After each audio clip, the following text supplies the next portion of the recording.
Welcome back to Coaches Weekly. I'm Eric Perry, joined once again by the cross-country coach, Coach Malachi Allgood. Coach, thanks for joining me. It's me, your boy, Coach Malachi. So this past week, you didn't have any meets. So how's practice gone last week? Practice? We're talking about practice?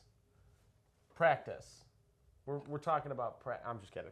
It's been going well. The students have really needed a reset, and I think that leading into tomorrow, which will be the second largest meet that we compete in, that rest was well needed, and I think just giving a small reset in the middle of the season is always a benefit. But just business as usual, nothing crazy happened. So do you think that the bit of the reset and the boost, that will continue from not only tomorrow but also to conference and regionals, which are coming up? I think so, as long as we remain intentional about what we do.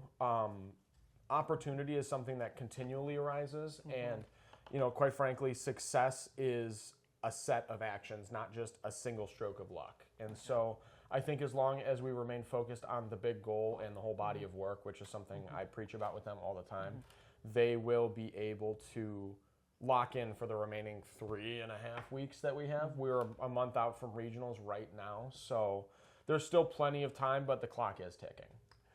For your seniors, like you said, 3.5 weeks, and then it's potentially over for them. What do you tell them to kind of get them in the right mindset as their collegiate cross-country careers are approaching the end? So the way that I've structured the program and the training for the student athletes is that a lot of the hands-on coaching it tends to go towards the underclassmen, the ones that are newer to the system. Once you hit senior year especially, it's a little bit more of, hey, I need you to do ABC, hey, I need you to do XYZ, and then look out for these things. It becomes a little bit more of a partnership, and I get to help them focus a little bit more on the person outside of athletics. And so for our athletes like Ariel and Tegan, who have been with the program for 4 years, for Abby, who has been with the program now, this is her first year, but she's also a senior, we have conversations around making sure that every moment counts, because even the littlest moment leading up to the end is important. Okay. And then, I guess moving for everyone in general, what are some of the mental hurdles that runners have to get past when it comes to cross country? The level of competition, I think. The larger fields versus smaller fields. The temperature. I feel like we talked a lot about temperature early on, and just the fluctuation is always going to play a factor in how they see the race. They always think, oh, I'll race better at this. If it's this, it's going to stink, or just all these little nuanced factors that add up into their mentality. We talk a lot about not mentally defeating ourselves before the fact, especially with the factors that we can't control. So I think that it definitely ends up being a mental game more than a physical game 9 times out of 10. Okay. And as you said, tomorrow's meet at Bradley, the Pink Classic for Breast Cancer Awareness Month, is the second biggest meet. What are your hopes and expectations for the meet? So we are racing against 31 other teams. I did the math. 22 of them are Division I's. One of them's a Division II. There are 3 other Division III's, and then there are 4 junior colleges in just that race that we are in.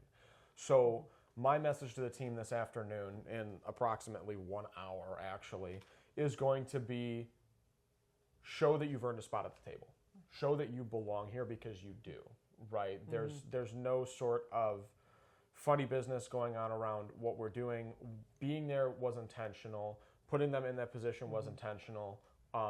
There are times that we need to rise to the occasion, not sink to the level of our fears. I think that it's important to be in these big situations to show that there's a little bit of backbone to what we do, both spiritually and mentally. Okay, so essentially, just because other schools might be Division I, don't think you can't compete with them. Does not mean a thing.